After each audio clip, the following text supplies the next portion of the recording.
Fala galera, boa noite. Segundo dia do Conhecimento é Poder, né? Uma iniciativa que a gente teve de, de trazer o jiu-jitsu de uma maneira diferente, já que a gente não pode abrir as academias, né? Já que a gente não pode abrir o dojo, a gente tem que tentar fazer alguma coisa para entregar o melhor para vocês. No dia a dia a gente consegue entregar o melhor das posições, o melhor dos treinos.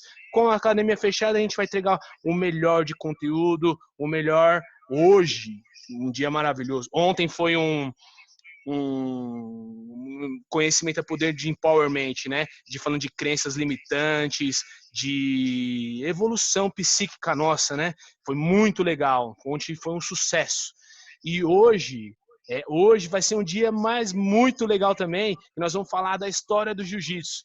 Vamos trazer desde do surgimento do jiu-jitsu, mas vamos contar bastante da história do jiu-jitsu paulista, do jiu-jitsu carioca. E hoje aqui tem uma honra para a gente, né, para nós da Almeida, é uma honra enorme. Temos duas figuras sensacionais do jiu-jitsu que tá com a gente ali no dia a dia, trabalhando ombro a ombro, brigando, discutindo, e mais assim, ó, com o maior respeito, com a maior classe. E num dia como hoje, não tem bandeira, né? É um dia de se louvar o jiu-jitsu, de estar com a história aqui, ó, poder conversar diretamente com a história é a coisa boa da vida. Fala, mestre Otávio! Você apresenta aí pra galera, dá um oi aí, vamos começar a entrosar aí. Gustavo, estou super feliz com a sua iniciativa. Nesse momento transitório, difícil que a gente está passando, eu achei a sua ideia sensacional. A gente vai acabar ocupando o nosso tempo com o próprio jiu-jitsu e, quem sabe, conseguindo fundamentar um pouco mais de conhecimento, um pouco mais de história, um pouco mais de conteúdo. Sua iniciativa foi sensacional. Mais sensacional ainda, tendo a oportunidade de ter o Baraúna junto comigo para falar do Rio de Janeiro, para falar das histórias do passado. Vai ser muito legal, com certeza. Vem, Baraúna, já o mestre Otávio já te apresentou aí, ó. Vem com tudo. Primeiramente, boa noite a todos. Não posso furtar de deixar de agradecer aos irmãos Almeida aí por essa oportunidade, né? Fiquei até um pouco apreensivo, né, de estar do lado aí desse grande mestre, que é o mestre Otávio. Posso dizer que é um baluarte, é um dos pioneiros do jiu-jitsu da cidade de São Paulo. Né? Se hoje São Paulo tem essa projeção aí, eu acho que nós devemos muito ao mestre Almeida. E espero colaborar aqui à altura para que a gente realmente, nesse momento difícil que nós estamos passando, nesse momento dessa pandemia, a gente consiga oferecer algo de positivo aí para a comunidade do jiu-jitsu. Tá? Meu muito obrigado a vocês e a gratidão e o respeito que eu tenho pelo mestre Otávio de estar aqui junto. Que legal. E, galera, a gente vai gastar um pouquinho mas bem pouquinho do tempo para falar um pouquinho desse momento que está acontecendo. A Federação Paulista cancelou a primeira etapa do Paulista e eu já deve ter cancelado o brasileiro também. O mestre pode falar um pouquinho disso. E aí eu queria que o senhor falasse um pouquinho disso e ao mesmo tempo, mestre, já falando como é que repercutiu, como é que foi a aceitação do pessoal. O pessoal tá consciente, sabendo da importância de ter cancelado. Como é que foi aí o feedback da galera? Gustavo, o que eu posso dizer para você é que eu passei uma noite em claro, porque eu estava excitadíssimo para realizar esse campeonato. Nós estávamos desde o final do ano passado sem nenhum evento e à noite eu passei em claro pensando, meu Deus, faço ou não faço? Eu liguei à noite, tipo 10 horas da noite, eu liguei para o secretário de esportes lá de Barueri, né, para perguntar se por eles teria alguma coisa de eu estar realizando o campeonato, e eles me informaram que não, que eu me sentisse totalmente tranquilo e à vontade para fazer o campeonato. Mas eu passei essa noite em claro e logo pela manhã eu acordei o Fred, 7 horas da manhã, e falei, filho, eu vou cancelar esse campeonato. Ele ainda me chamou e falou, não faça isso, vamos tocar esse campeonato. Eu falei, não, minha consciência realmente não permite. vai ser um transtorno absurdo, vai ser uma notícia que vai pegar todo mundo de calça curta. Afinal, nós estamos com quase 1.800 atletas inscritos. E, de repente, eu vim para a academia, juntei aqui o pessoal da própria federação que trabalha aqui com a gente e fizemos aí uma reuniãozinha rápida, fizemos uma gravação de um vídeo e soltamos a notícia, vamos cancelar. E eu, sinceramente, apavorado, porque eu não sabia o que vinha.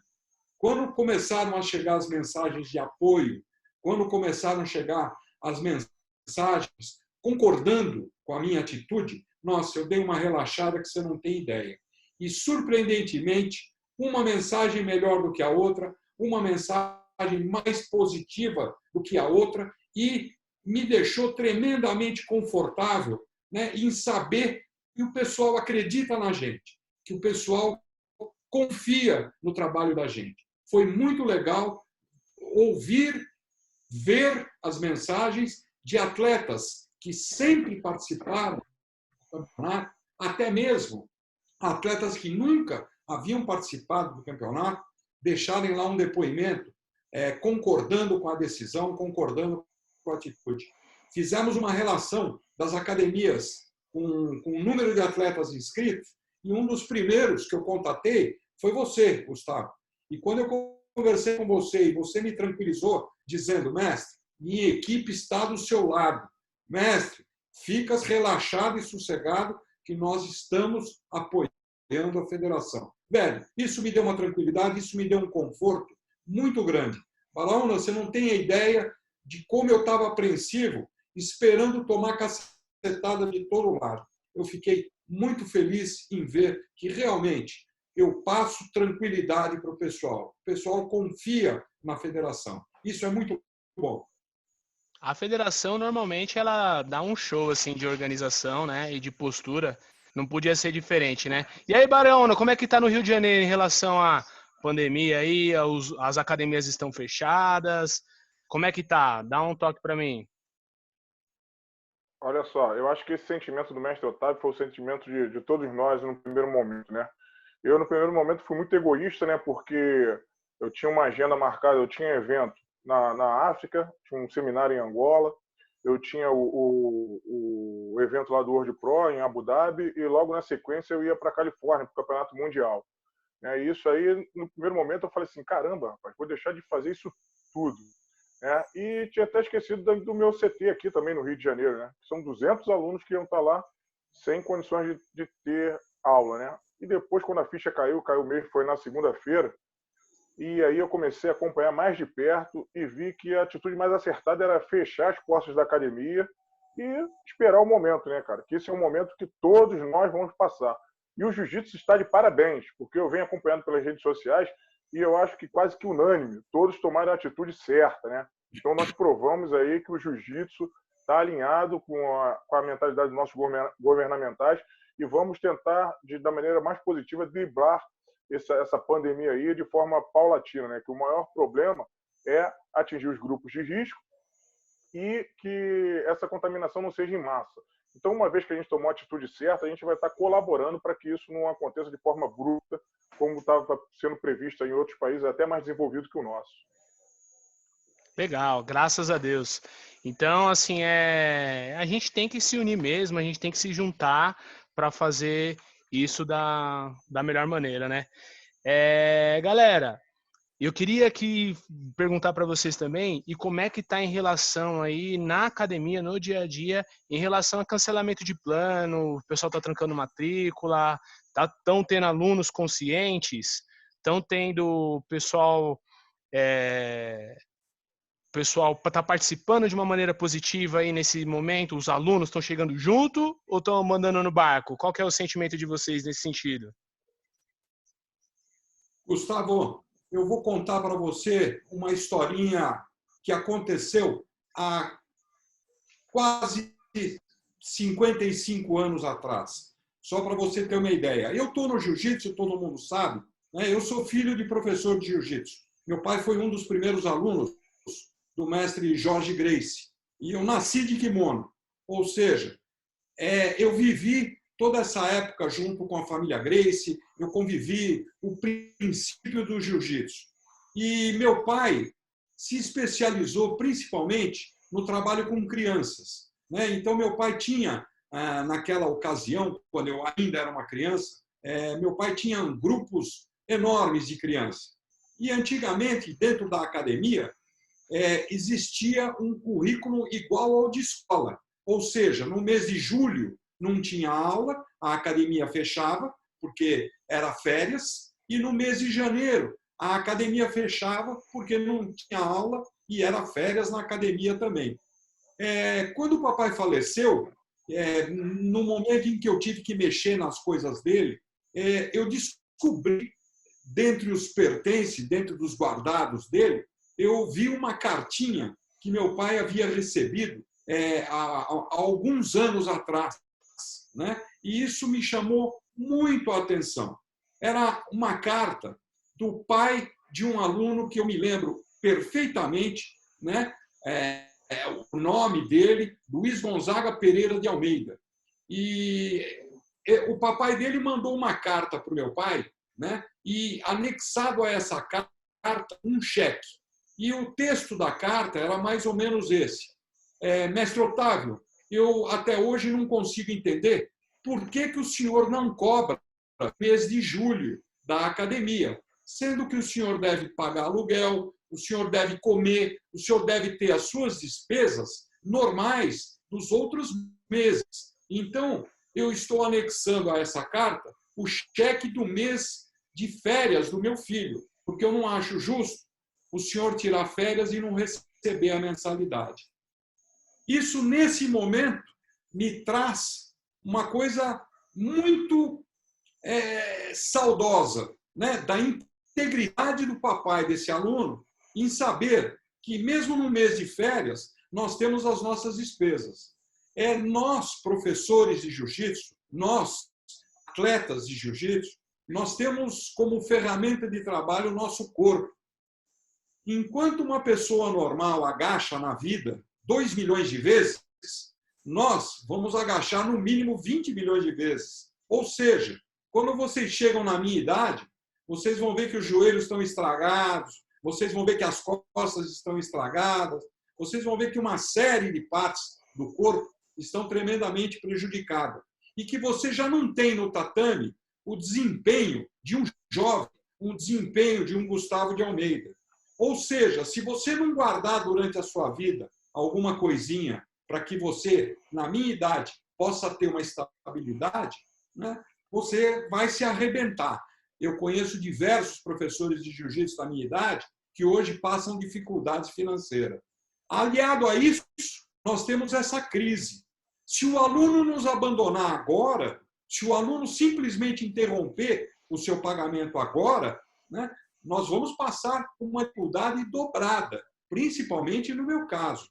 Então, a conversa dentro do tatame foi: se você me abandonar agora, talvez eu tenha que te abandonar num futuro próximo. Não nos abandone, mantenham o seu pagamento das academias, mesmo você não estando treinando, porque tenha certeza, nós não estamos treinando não porque eu não quero, mas sim porque a situação exige. Eu acho que isso é o mínimo que a gente pode esperar dos alunos. Legal. E aí, Baraúna, como é que está o sentimento em relação a isso aí no Rio? Olha só, falando particularmente da minha situação do lado do CTVA, né, da minha academia, o número de mensagens que eu recebi foi irrisório, cara. Foi um percentual muito baixo mesmo. Na realidade, foram 2 pessoas que perguntaram quando é que vamos retomar as aulas, e aí como é que vai ser a questão do pagamento. Né? E eu tratei da forma mais suscita como cliente.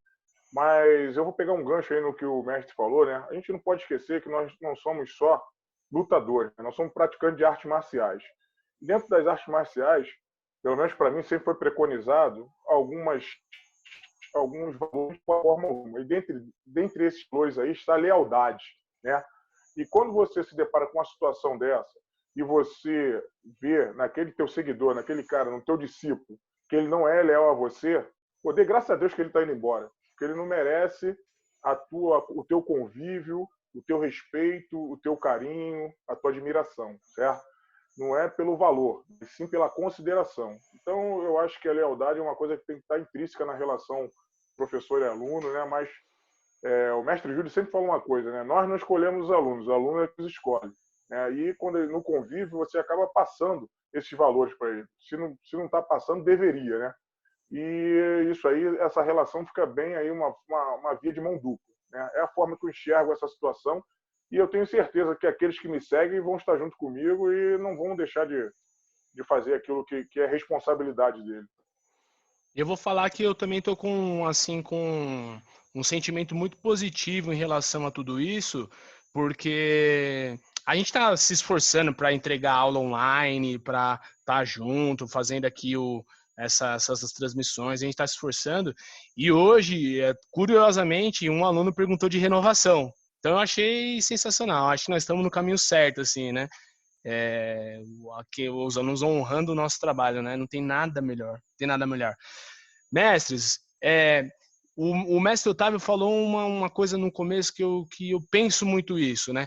A gente, como professor, eu tenho medo de um aluno meu chegar lá e estar conversando com os amigos, tomando a cervejinha, conversando com os amigos, e um cara que assistiu o documentário sabe mais do esporte dele do que ele mesmo. Ele pratica lá e não sabe nada. Às vezes o cara, ele sabe tudo de futebol, joga futebol uma vez por ano, treina jiu-jitsu 3 vezes por semana, mas não sabe o nome do presidente da Federação Paulista, da Confederação Brasileira, né? Então, a gente tem, em toda época de graduação, a gente tem uma aula que é a história do jiu-jitsu. Aí a gente, o mestre Otávio pergunta de prova na academia. Quem é o nome do presidente da Federação Paulista? Pô, o cara tem que saber, é o esporte que ele pratica, né? E aí, aproveitando isso, eu queria trazer a história que todo mundo conhece do jiu-jitsu e também a história que ninguém conhece do jiu-jitsu, só quem viveu ali, né? E aí, eu queria começar aqui pedindo para o mestre Otávio contar um pouquinho da história de como a família dele chegou no jiu-jitsu e contar um pouco de como aconteceu a federação. E todo mundo, a gente, pelo menos os alunos da Almeida, sabe que o jiu-jitsu é um esporte milenar, que tem 3.000 anos aí, começou na Índia lá, tal.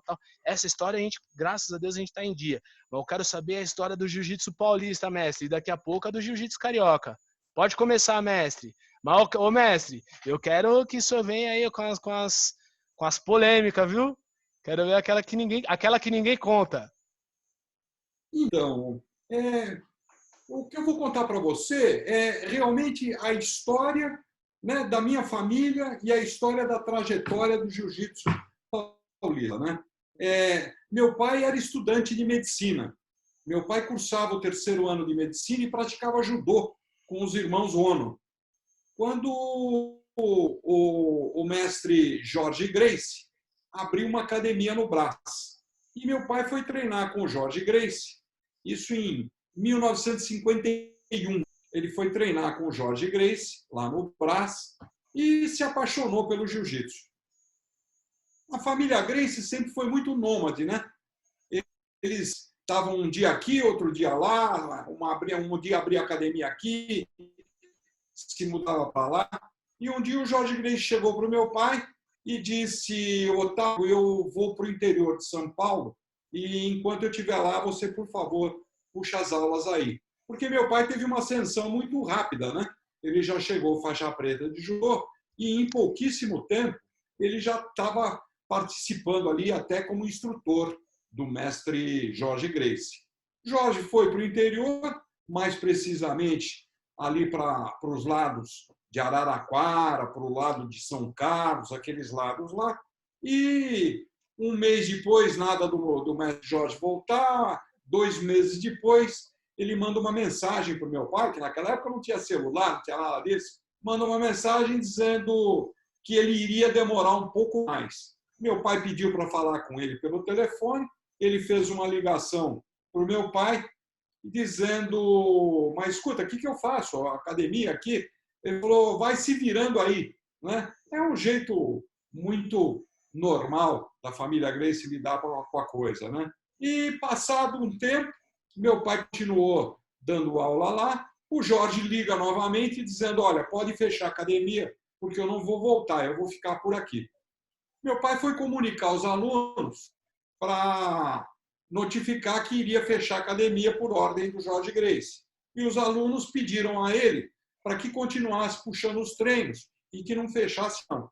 Ele falou novamente com o Jorge Gracie e manteve a academia aberta por mais 2 anos, como Academia Jorge Gracie de Jiu-Jitsu, pelo professor Otávio de Almeida.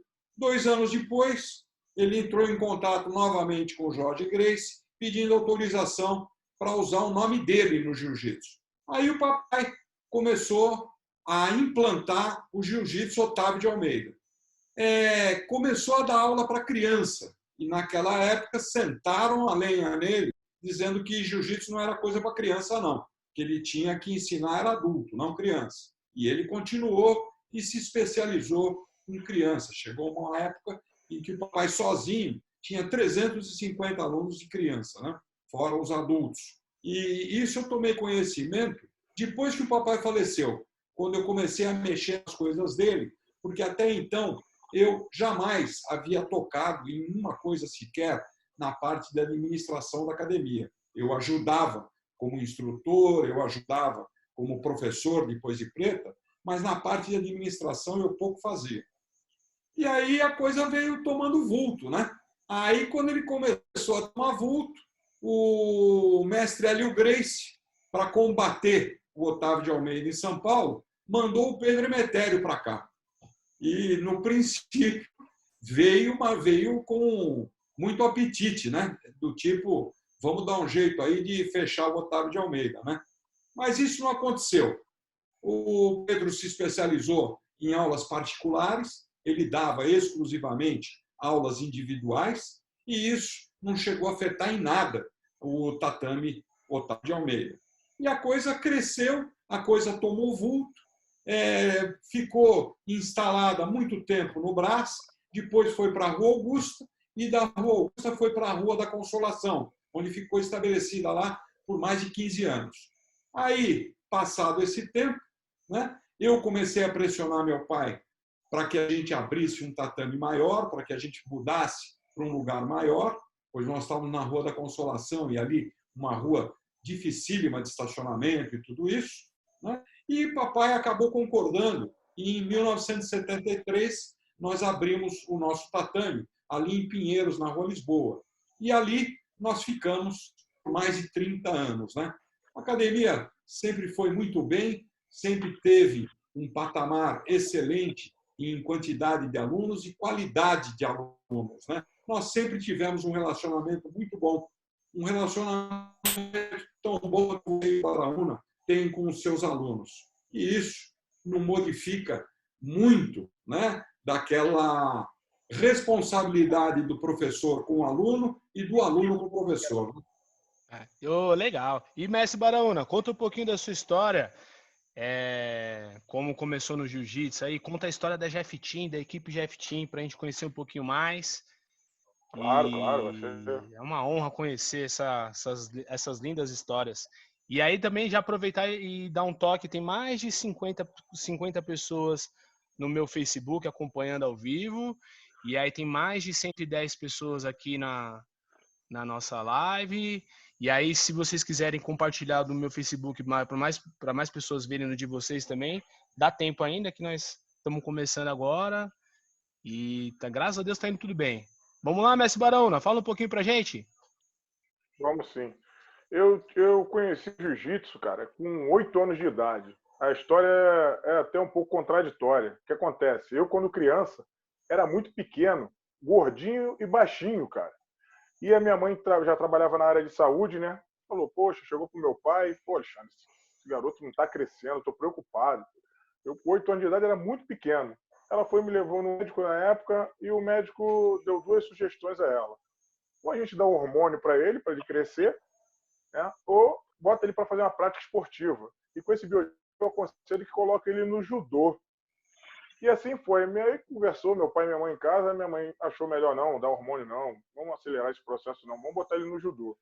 Só que na região da Vila da Penha, né, onde eu morei a minha vida toda, não tinha judô, mas existia a Academia Monir, saudosa Academia Monir Salomão. E lá a minha mãe me levou e só tinha o quê? Jiu-jitsu. E aí as pessoas sabiam o nome dele, vamos lá fazer um teste. Eu fui lá, fiz a aula e gostei. Só tinha um pouco de dificuldade na cambalhota no início, né? Garoto, gordinho, e o processo desencaminhou bem, porque assim que eu entrei no jiu-jitsu, né, eu fui emagrecendo, aí veio a fase do estirão, né? Me apaixonei pelo jiu-jitsu. Então foi o meu início, né? E já tinha na academia, o ídolo da academia na época era nada mais, nada menos que o professor Júlio César, que era o faixa preta, que representava e já fazia lutas marcantes com Royler Gracie, né? Então eu já cresci tendo o Júlio como meu ídolo, né, cara? E eu acompanhei ele, né? Então praticamente dos 8 anos de idade até os tempos atuais. E os campeonatos, né, nessa época só existiam campeonatos era o campeonato suburbano, que acontecia no Melo Tênis Clube. Isso aí eu tô falando da década de 80, né? E os campeonatos tinham dois campeonatos por ano. Então só dava para lutar esse campeonato. E aí foi quando a gente conhecia o pessoal da Azul, quando eu tive a oportunidade de conhecer Carson Gracie, conheci o mestre Jacaré, né, na época o Fábio Gurgel era faixa colorida ainda. Todos esses caras, esses tops de linha aí, iam lutar lá no campeonato do suburbano, lá no Melo Tênis Clube. E eu fui acompanhando, por muito tempo fiquei na Academia Munir, depois o Júlio montou a academia dele e eu acompanhei o Júlio, né? Chegando na faixa roxa, eu já era um cara, aí cresci demais até, e aí o Júlio chegou para mim e falou assim: poxa, Barão, eu vou te levar para você treinar num cara onde vai dar um upgrade no teu jiu-jitsu aí. Foi quando ele me apresentou ao Ricardo de la Riva, né? Então eu sou um pouco da linhagem Fada, foi onde eu iniciei, e da roxa até a faixa preta, né? Eu tive a honra de receber a faixa preta de dois, hoje eles são corais, né? Que é o mestre de la Riva e o mestre Júlio César. Então isso aí foi muito bacana na minha vida, né? Eu ter esses dois caras como referência aí, que eu acho que dispensam comentários. E dali o Júlio sempre foi meu pai na rua, ele me orientou para estudar, fazer a formação acadêmica. Eu fui fazer educação física, né? Dentro da universidade eu comecei a ministrar aulas, né? E dali nunca mais paramos, né? E a gente sempre teve uma linhagem sempre voltada para essa questão educacional, né? E tivemos a oportunidade de conhecer o Pedro Gama Filho, que era um cara que também era apaixonado pelo jiu-jitsu, e oportunizou o mestre Júlio, né, a cadeira de jiu-jitsu na Universidade Gama Filho. E ali o Júlio realmente conseguiu um emprego de carteira assinada, né? E dali foi o grande boom da nossa equipe. Mas só que, infelizmente, o Pedro contraiu um CA, né, veio a falecer, teve o declínio da Universidade Gama Filho, e aí? Estamos desamparados novamente. E aí o Júlio, mais uma vez, né, foi perseverante e falou assim: não, vamos dar continuidade a isso aí. E aí fizemos uma reunião, eu e, na época, as pessoas ali que apoiam o trabalho do Júlio, né? E sentamos para nos reunir e vamos montar. E aí veio a ideia do GF, né? Para manter ali o Gama Filho, né? Vamos fazer o GF Team, né? E aí a gente conseguiu manter, né, as características da Gama Filho, né? GF Team, no nome ali, Grapple Fight Team. Aí veio o Grapple Fight Team. E o desenho, né? É bem interessante a história do desenho da GF Team, né? Essa logo que a gente ostenta aqui, né? Estou até aqui com a caneca aqui, vou mostrar aqui, né? Essa logo aqui, ela quer dizer o seguinte, né? Nós tínhamos a pretensão, né, de conquistar o mundo, né, através do jiu-jitsu brasileiro, conquistar o mundo. E na época, né, a linguagem que era a linguagem universal era a linguagem do site, né? Então por isso era o www.gft.com.br. E daí a gente não sabia que essa logo ia dar tão certo, né?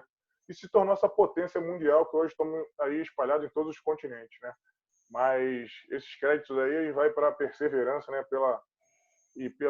Por acreditar, né, no seu sonho, né? Que o nosso mestre Júlio César sempre acreditou. E eu tive a oportunidade de fazer parte dessa história aí, sempre estando ali do lado dele, em alguns momentos assessorando aí. E a gente nunca deixou de ser uma equipe competitiva. É sempre a nossa premissa sempre foi a formação, né? Transformar pessoas através desse esporte. Bom? Que história maravilhosa, que legal. O mestre Baraúna, deixa eu te fazer uma pergunta. Como é que você viu, né? Como é que aconteceu ali que você viu o jiu-jitsu paulista crescendo. Como é que foi de estar ali no Rio, que era o polo? Era não, ainda é, né? Onde tem a maior quantidade de praticantes, né? E como é que foi esse crescimento do jiu-jitsu paulista? Como é que você viu essas histórias aí? Olha só, eu vou falar, né, você é um pouquinho mais contemporâneo que o mestre Otávio aí, né? Eu vou falar da década de 90 para cá, foi onde eu vivi, né? Estava inserido em todo o contexto, né? Foi o surgimento na década de 90 foi o surgimento da CBJJ, né? Confederação Brasileira de Jiu-Jitsu. E dali que despertou, né, o interesse de outros estados estarem participando dos eventos. E o jiu-jitsu, como você bem falou, e o Rio de Janeiro era a meca do jiu-jitsu, né? Com certeza era a meca do jiu-jitsu, porque reunia, né? Nós tínhamos o time do Carson Gracie na época, que era um time brilhante, né? Tínhamos a Barra Gracie lá com o Carlinhos, né? E, poxa, a escola do De La Riva, né? Aí veio o subúrbio, né? Tinha a gente, né? A Gama Filho, tinha a Nova União, que ainda não era a Nova União, era o Melo Tênis Clube, que teve a união com o André Pederneiras, aí foi o surgimento da Nova União, né? O interior do Rio de Janeiro, em Teresópolis, tinham escolas brilhantes, como o Bita, como o Jucão, como a Serrana Arley, né? Ou seja, então o jiu-jitsu no Rio de Janeiro sempre foi um jiu-jitsu potencial, né? Um jiu-jitsu muito forte, né? Na Zona Sul, quem não praticava jiu-jitsu na Zona Sul era garoto, fez 13, 14 anos, treinava jiu-jitsu. Então era quantidade e qualidade. E o Carlinhos teve essa sacada de montar a Confederação Brasileira de Jiu-Jitsu, né? Eu não lembro bem se foi no início da década de 90, teve um grande evento que foi a Copa Mameluque. Esse campeonato foi o divisor de águas. Porque nesse campeonato lutou nada menos do que De La Riva lutou esse evento, né? O Libório lutou com o Ranco Pardel, que era um cara que já tinha explodido no UFC, né? O Libório, tive a oportunidade de ver o Libório lutar esse evento. Pô, Castelo Branco, tá? Nessa época tinha que hoje está lá no estado, tá lá fora, que tinha uma guarda, cara, Roberto Trave. Então eram os caras que eram os caras do momento, né, meu irmão? E esses caras, todos eles lutaram. Tinha o professor do Napão, lutou também, Jorge Pereira, né? Então era só fera. Eu era garoto, eu ficava olhando esses caras lutando assim. Então a sacada do Carlinhos foi muito importante. No outro ano, ele veio com a ideia de fazer um primeiro campeonato internacional, que foi o Pan-Americano, em Newport Beach. E aí o que foi feito? Foi feita uma seletiva. Mas o mais marcante disso tudo, essa seletiva, quem lutou o campeonato do ano anterior, foi campeão ou vice-campeão brasileiro no ano anterior, tinha direito de fazer essa seletiva dentro da academia do Royler Gracie. E esse campeonato brasileiro foi muito marcante para mim e vocês vão entender como é que linka essa história de São Paulo, né? Porque o cara que vinha de São Paulo para lutar no Rio de Janeiro, o cara tinha que ser corajoso. Porque eu vou te falar, empate eles não levavam nenhum, né? E teve os caras, né? As escolas da época, né? Eu lembro que tinha o time do Yamazaki, tinha o time do Mestre Otávio, tinha um time muito forte que vinha também, que era o time da Lotus, né? O time da Lotus também vinha muito forte, né? E os atletas que foram os primeiros a ascender na época foi o Jorge Patino Macaco, né? Que ele tinha mania. Quando ele ganhava dos caras, ainda dava beijinho, né? E tem uma história muito legal nesse campeonato. Pô, eu fui lutar, eu era faixa roxa e passei a primeira luta, peguei um cara duro da academia do Royler e na final eu peguei um paulista, rapaz, um paulista da academia do mestre. Caraca, esqueci o nome dele agora, Silvio Bering, né? E o Silvio Bering estava lá na beira do tatame, né? E a gente já tinha aquela máxima, pô, empatar com o paulista não tem como, né? Não vão dar para eles. Pô, eu lutei com esse paulista lá, o Silvio Bering na beira do tatame. Esse campeonato aconteceu na Axi, foi o brasileiro que aconteceu na Axi. E aí eu tinha saído desgastado dessa primeira luta, foi direto, botou direto para lutar. Pô, rapaz, eu fiz um 0-0 com esse paulista lá, puxei para a guarda, pô, acabei a luta com o triângulo encaixado. No final, pô, levantaram a mão do paulista. Eu falei assim, pô, só comigo que acontece isso, meu. Eu empatei com o paulista e deram pro paulista, né? E aí, essa aí me deu a chance de fazer essa seletiva lá dentro da academia do Royler, né? Que a ideia do Carlinhos era formar o quê? A primeira seleção brasileira de jiu-jitsu para ir representar o Brasil num campeonato internacional. E nessa seletiva tinha nada mais, nada menos de que Bolão, que era uma das melhores guardas da época, né? Tinha o Bita, o Ryan Gracie, né? O falecido Ryan Gracie lutou esse evento. O Ryan Gracie chegou na academia do Rolling intimando todo mundo. Vou te pegar de porrada, que ele falava assim mesmo, né? Vou te pegar, vou fazer, vou acontecer, né? Márcio Feitosa, tinha o Nino Chambre, que era um fenômeno da época, né? Muzi de Angelis, André Amarola, Shaolin, pô, só fera, meu irmão. Cara, quem passou naquela peneira ali, graças a Deus eu passei, né? E fiz parte, a grata satisfação de fazer parte desse grupo certo, que foi a seleção brasileira que representou o Brasil. Só que lá, quando chegando nos Estados Unidos, nós ficamos sabendo que o professor Otávio de Almeida também estava levando um time de São Paulo, né? Não sei se o mestre lembra disso. E foi o primeiro campeonato internacional, onde nós tivemos a oportunidade de estar ali, né? E ali a gente teve o primeiro contato direto mesmo com o pessoal de São Paulo. Mas eu não posso me furtar de falar que esses caras foram muito corajosos, porque eles vinham aqui para lutar aqui e tinha que ganhar. Inclusive, nesse brasileiro, o Jorge Patino, porque o estigma que tinha é que o paulista, a maioria deles eram judocas, né? E derrubavam, se ficasse em pé com eles, ia voar. Não tinha jeito, meu irmão. Ficasse em pé, ia voar. E o Patino tacava todo mundo. Aí o que a Barra Gracie fez? Botou o Flávio Canto para lutar esse evento aí. Aí botou, né, de judoca para judoca. E o Flávio Canto ganhou do Patino nesse campeonato aí. O senhor lembra disso, mestre? Pô, se lembra. Eu lutei esse campeonato, rapaz. Tá brincando? É mesmo, mestre? Pô, coisa boa, né? Recordar e viver. E olha, eu tô falando alguma mentira aí, mestre? muito pelo contrário, vou dizer mais para você, né? Você me fez relembrar aqui a época em que paulista era pano de chão, entendeu? O carioca era o rei do tatame. E quando eles vinham para São Paulo, ou quando eles disputavam com o paulista, era uma coisa inacreditável, porque a gente era pano de chão, né? Era surra atrás de surra, não era brincadeira. Só pegando aqui o feedback da galera, tem vários aqui comentando que lutar no Rio de Janeiro é difícil até hoje, viu? Que chega lá e empatou, é difícil vir com a vitória para São Paulo, hein? Olha só. O Gustavo galera. não é mais não, viu, velho? Hoje... Melhorou muito. Defendendo a galera da arbitragem aí, melhorou muito. Isso aí é uma coisa que já era estigmatizada, meu irmão. Para ganhar aqui do Carioca, meu irmão, tinha que ser muito bom. Então, eu tiro o chapéu. Tá? Eu tiro o chapéu. Vou falar o nome de um cara aqui. Se eu estiver falando errado aí, ó. Esses caras aí a gente não pode deixar de citar, né? Falar do time da Lotus aí, Givanildo. Fera braba. Eu lembro do Givanildo. O Givanildo ele top legal, demais. Eles saíam na mão, tá? O Tosi, tudo bem.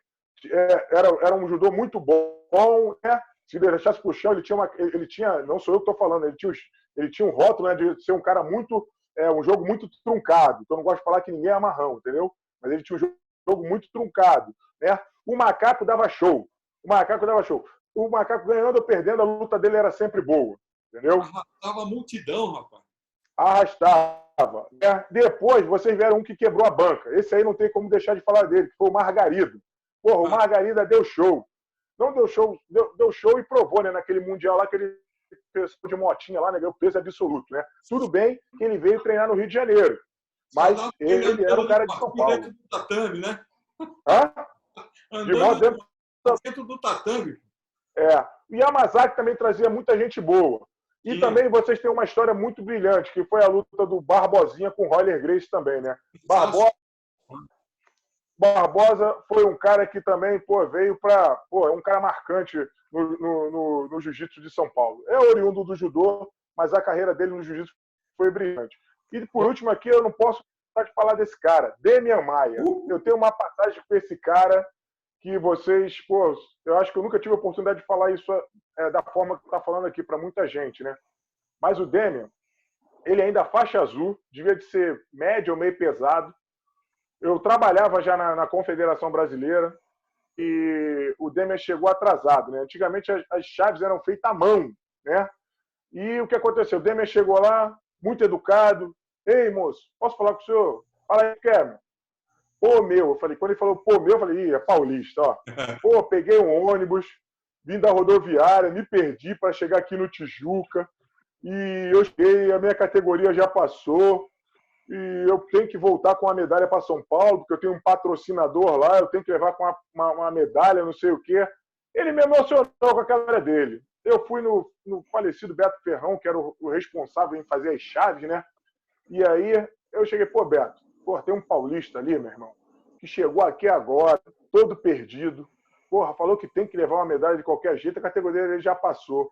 Pô, Barão, vou fazer o quê, Baraúna? Só se eu botar ele no pesadíssimo.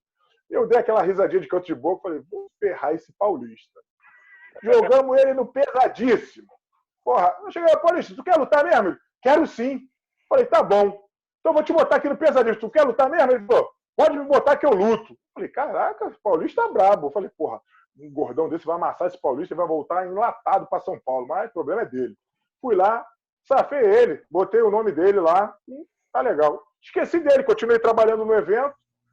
Daqui a pouco tô vendo aquele moleque chato de novo. Ei, posso falar contigo? Posso falar contigo? Eu falei, caraca, de novo. Porra, será? O que tu quer, cara? Não, vim agradecer aqui a você, porque eu não só ganhei o pesadíssimo, como ganhei o absoluto também. Tô voltando com 2 medalhas pra que legal, sensacional. Porra, Paulista, né, brincadeira. Paulista, né? Sensacional. Paulista, bicho. Ô, mestre, aí, o ó, bicho veio, conta pra mim aqui do... Maia. Da hora, sensacional, sensacional. Ô, mestre, aí vem... E quando vem um carioca, conta pra mim, quando vem um carioca numa reunião de árbitro e causa... Não, presta atenção, pô. Naquela época, Gustavo, olha, isso aí, um dia nós tínhamos que marcar uma reunião da federação com todos os professores, entende? Para que eles saibam o que foi a selva do passado, Baraúna. Com certeza. Carlos Grace, no Tijuca Tênis Clube, quando não, lá no Yacht Clube do Jardim Guanabara. Não é? Saudoso Yacht Clube de Jardim Guanabara. Pois é, as lutas acontecendo e, de repente, o árbitro terminava a luta, o árbitro levantava o braço desse daqui, né? O Carson gritava lá da arquibancada. Ô, Giz, você tá maluco? Não foi ele? Pá! Legal. No meio do tatame, trocava o braço e, ó... Real. Terminou a cerimônia. Flecha na chave. Você lembra disso, Baraúna? Lembro, pô. A luta ganhava. Fazia a segunda luta, ganhava. Fazia a terceira luta, ganhava. Ia fazer a final para campeão. De repente entrava alguém na chave, metia uma flecha lá na chave. Falava, vocês não estão vendo que tem mais gente atrás. Né? Ou seja, o carioca tinha que ganhar sempre. E quando ele pegava um casca grossa, tipo o Margarida, né? Era um negócio alucinante, né? O carioca ficava desesperado. Falava, bom, não é possível. Vou contar uma história rápida para você. Nós fomos disputar uma Copa Company, que você deve lembrar bem. Eita! Eu estava nessa, eu era patrocinado pela Company. Então, escuta só.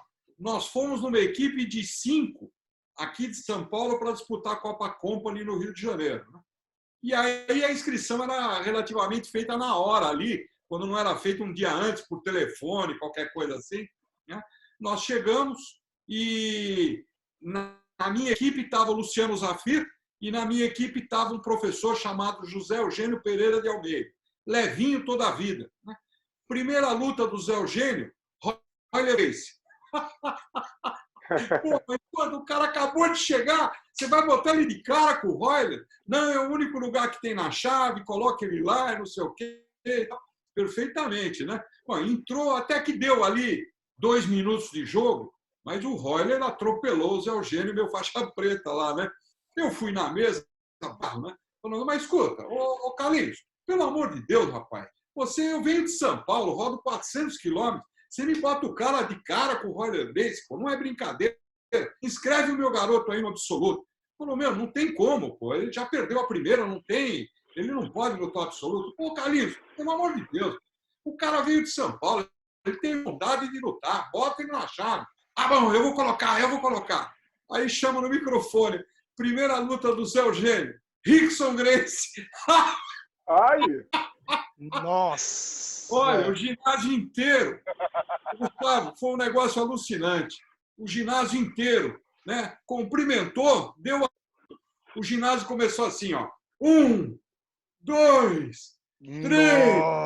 Nossa! Foi até 8. Ah, que sensacional! Ô, Esse faixa preta não quis lutar nunca mais. Falei, eu não vou mais participar de campeonato. Olha o nossa, que eu coloco. E esse aí, foi testado, hein? Foi pegado pra cruz. e o Luciano vindo na outra categoria, na época de faixa roxa, ganhou a primeira, ganhou a segunda, ganhou a terceira, meteram um cara na chave lá, ele foi, ganhou a quarta e depois perdeu a final, né? Mas saiu de lá vice-campeão, que já foi sensacional. E Legal. naquela época profetizei. Antes de eu fazer mais uma pergunta para o mestre Otávio aqui, galera, o pessoal tá falando bastante aqui da rixa do Rio São Paulo, muito legal, bastante gente participando no Facebook, aqui no chat aqui também. Galera, ó, eu vou mandar o link do meu Facebook aqui no chat, e aí se vocês puderem compartilhar a transmissão para mais pessoas poderem assistir, que nem todo mundo é meu amigo no Facebook lá. Se vocês Isso é puderem pra gente? Isso é se pra você gente? puder. Isso, mas o Pera aí, então Baraona, deixa eu mexer aqui. compartilha lá, compartilha a minha transmissão Vou fazer no isso agora. Facebook e seus alunos vão conseguir ver, entendeu? E Tá aí, legal, enquanto vou isso, fazer então eu vou. agora. Show de bola. Aí eu vou jogar pro mestre Otávio contar a história que fiquei sabendo que teve uma reunião de arbitragem lá que tava o Gurgel, o Ryan, Carlinhos Grace. No começo, Gustavo, a coisa era, sabe, animalesca, né? Era difícil o campeonato que não terminasse numa delegacia de polícia, né? Porque os caras se pegavam de pau mesmo. Era impressionante. E um dia, por conta já de alguns campeonatos que realizados aqui em São Paulo e tudo, me deram uma pressão para que o Carlinhos viesse fazer um curso de arbitragem aqui na federação. E o Carlinhos veio do Rio de Janeiro fazer um curso de arbitragem na minha academia em São Paulo. E requisitei todos os professores e eu tinha sentado ali em volta do tatame, né? Fábio Gurgel, tinha lá, pô, todos os professores da época, inclusive sentado, Ryan Grace, sentado ali, bonitinho do lado, né? E o Godoy estava lá, quem mais estava lá que eu preciso lembrar agora? Roberto Lage, todos os professores do passado, né, estavam ali sentados e nós numa cadeira. Eu, Carlinhos Grace no meio e do outro lado Naum Rabai, mestre Naum Rabai. Estávamos ali sentados. No meio da conversa que estávamos tendo ali sobre a arbitragem, né, de repente o macaco entra de sunga e camiseta, vira para o Ryan e fala: agora você está no lugar certo, é aqui que eu vou te pegar. E senta a porrada no Ryan, no meio do tatame, na frente de todo mundo. Eu levantei para apartar, o Carlinhos bota a mão no meu peito e fala: pera, deixa rolar um pouquinho para a gente ver o que vai. Ah, que sensacional! Meu, se pegaram ali, mas trocaram porrada que você não tem ideia, né? E a coisa começou a sair soco para lá, soco para cá, e naquela ocasião eu estava reformando a academia e eles saíram pelo corredor da academia, se engalfinhando ali, dando porrada, tudo entrar no meu escritório, e o meu escritório estava cheio de ferramenta, né? Tinha martelo, tinha enxada, tinha não sei o quê. Aí, ali nós paramos e não deixamos a coisa acontecer, nada de mais grave, né? Aí foram lá, um em cada vestiário, um entrou no vestiário masculino, outro entrou no vestiário feminino, né? Lavaram o rosto e tal, e a coisa acalmou ali. Na hora da saída, o macaco passou em cima da Vemax do Ryan, né? O Ryan tinha uma Vemax vermelha, mas passou em cima, atropelou a Vemax. Né? À noite, a perua do macaco estava estacionado na frente do Nagayama, ali no Campo, não é Campo Belo? Ali, o que é ali? Acho que é Campo Belo, eu esqueci o nome da rua. Então, o macaco estava jantando no Nagayama, um restaurante japonês. Ficou fechado 2 meses para a reforma. porque o Ryan viu o carro dele estacionado lá, entrou no restaurante e os dois saíram na porrada dentro do restaurante, entende? Arrebentaram todo o restaurante. 2 meses fechado para a reforma. Olha como era a coisa no passado. Uma vez eu fui para o Rio de Janeiro, né? Aí eu fui, era um Rio Open, se não me engano, não lembro que campeonato que era. E a gente ficou hospedado ali na Barra, né? Aí você vai tomar um açaí ali um dia antes, aí o cara falou assim, pô, os carioca, né? Engraçado. Os caras, qual é? Lutador é paulista? Luta jiu-jitsu? Aí o cara, isso aqui, ó, juntava o pessoal e saía na porrada e brigava. E é uma história melhor que outras do Rio também. Tem algumas aí, Barona, para contar pra gente? Sempre tem, né? Pera aí, deixa eu voltar aqui. Eu tava tentando lá fazer o... Pronto, voltei. Cara,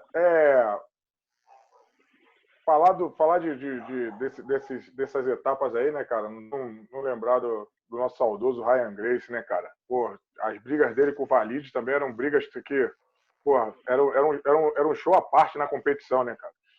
Era ele no Valide Paraíba, o Valide chamando ele de frouxo. Pô, era uma coisa, né? Chegava a ser hilário, né, cara? Mas era aquela coisa da honra mesmo, né? Mas é um cara que falta no jiu-jitsu, né? E eu tenho maior gratidão pelo Raya, porque tem vocês aí, eu sou até suspeito de falar, né? Mas eu tenho um carinho especial pelos irmãos Almeida aí. E também tem o Fran, né, cara, aí de São Paulo aí, que hoje é GF Team. É um cara que sempre me recebe aí em São Paulo também, muito bem aí. Todos eles foram formados pelo Ryan Gracie, saudoso Ryan Gracie, que infelizmente não está mais conosco aí, mas é um cara que sempre teve minha admiração e meu respeito, entendeu? Ele era da pá virada. A presença do cara é muito forte, né? Não tem como contar a história do jiu-jitsu, tanto paulista quanto carioca, e não falar do cara, né? Do Ryan Gracie. É realmente sensacional. E ele era diferente, né, cara? Porque ele escolhia os caras assim, por exemplo, eu arbitrava, eu estava sempre nos eventos com ele, e ele me chamava, negão, sei o quê? Todo mundo tinha um pé atrás com ele sempre me tratou bem, com respeito, não sei se ia com a minha cara, mas se eu falar alguma coisa, eu estou sendo leviano, cara. O Ryan sempre me tratou com maior dignidade, maior respeito. Já vi muita coisa dele, mas comigo eu não tenho o que falar. Olha, com toda certeza eu posso garantir que foi o louco com mais coração que eu já conheci. Ele era totalmente fora da caixa. Ele tinha um coração desse tamanho, rapaz. Todos os campeonatos ele me chamava de bigode, né? Ele chegava ali na grade e falava, o bigode, eu falava, Ryan, entra aqui e fica aqui do meu lado. Todo mundo reclamando, né? Mas era a única condição que eu tinha para ter certeza de que ele não ia arrumar confusão. Ele ficava sentadinho ali do meu lado, entende? Quando ele ia reclamar, eu falava, calma, entende? E ele falava, porra, bigode, a coisa não tá certa, bigode. Calma que a gente arruma isso daí. E um dia, no círculo militar, né, entrou um cara no meio da quadra chamado Claudionor Cardoso, na época de Vale Tudo, né? O Claudionor atravessou o tatame de sapato, de casaco de couro, dizendo, Ryan, eu vou te pegar na porrada, velho, no meio de um campeonato, velho. Luta rolando. O Claudio Cardoso tá online aqui, tá assistindo a transmissão, hein? Eu vi que ele tá aí, eu tô contando essa história. Fala que eu tô mentindo, Claudionor, seu maluco. O cara atravessou o tatame pra cima. E aí, o que aconteceu? Quem vai apanhar aqui? O Claudionor, se eu não tô louco, ele tá aí. Ele tá vendo essa entrevista. Olha ele aí. Mas e aí, o que aconteceu? Ele entrou no tatame, saiu atravessando o tatame, o que aconteceu? O cara eu tava lá, entende? Quase quem apanhou fui eu, que fiquei no meio ali daquela cuspição um no outro, falando alto, gritando, né? E eu segurando os dois, e graças a Deus que conseguimos contornar, né? Não sei se depois teve algum outro desdobramento, mas a coisa foi punk, né? Uma ocasião, no ginásio Mauro Pinheiro, tinha um outro maluco que você deve conhecer bem, chamado... Dava aula lá no Guarujá, rapaz. Se eu falar Jamelão, eu vou falar bobagem, mas é um nome desse. Esqueci o nome dele agora. Ele encrencou com o Godoy, né? E os dois queriam se pegar porque queriam se pegar, né? Tinha que trocar tapa, né? Aí o Fábio Gurgel pegou os dois e falou: vocês querem sair na porrada? Perfeitamente. Então vocês dois vêm aqui comigo. Entraram os três numa sala, entende? Fecharam a porta, né? E o Fábio falou: só um sai andando daqui. Nossa, Rapaz, sensacional. coisa de mídia mesmo, viu? Era uma coisa de louco. Pô. Sarrusso, é isso mesmo. Nossa, foi o Pita que levou. O Sarrusso mesmo. Sarrusso e Godoy. Mas saíram numa porradaria que você não tem ideia. Só os dois e o Fábio Gurgel com a sala trancada dentro do Mauro Pinheiro. O E o campeonato... falou do... Aí tem, eu fiquei sabendo também que tem um tal de um mestre da Jeftinha aí que arbitrou a luta do Ronaldo Jacaré e do Roger Gracie, com direito a briga, com direito a todas as histórias que tem, aquela que a gente gosta de ouvir. Primeiro conta que ninguém queria arbitrar, né? Tem que contar essa aí.